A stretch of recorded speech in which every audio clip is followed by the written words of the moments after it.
देखो दोस्तों, यहाँ पे क्वेश्चन दे रखा है ग्रेविटेशन का। Which of the following statement is correct regarding the escape velocity. हमें यह देखना है कि एस्केप वेलोसिटी के रिगार्डिंग कौन सा ऑप्शन करेक्ट ऑप्शन से more than one option correct हो सकते हैं। पहले तो आपको यह पता होना चाहिए कि एस्केप वेलोसिटी क्या है।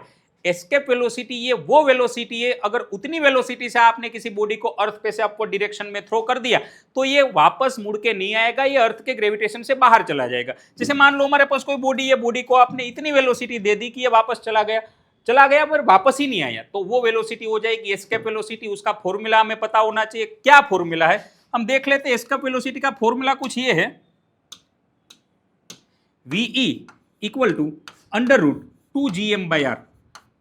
अगर आप gm की जगह स्मॉल g r स्क्वायर रख दो तो ये फॉर्मूला कुछ ऐसे भी बन जाएगा, जी आर स्क्वायर आर एक बार कट जाएगा 2gr।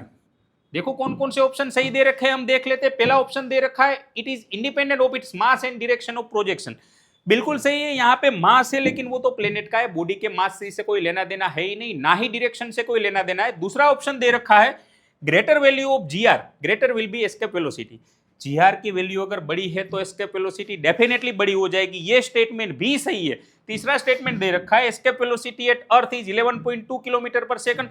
जी हाँ, ये आपको याद रखना है कि अगर यहाँ पे अर्थ का मास, जी की वैल्यू, अर्थ की रेडियस रख दी जाए तो 11.2 किलोमीटर पर सेकंड ही आएगी। अगर किसी बॉडी को आपने 11.2 किलोमीटर पर सेकंड से थ्रो कर दिया तो वो कभी वापस नहीं आएगा। और लास्ट में दे रखा है escape velocity of moon is greater than escape velocity at अर्थ।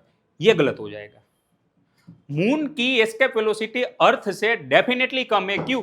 उसका मास कम हो जाएगा, तो डेफिनेटली एस्केप वेलोसिटी मून की कम आएगी।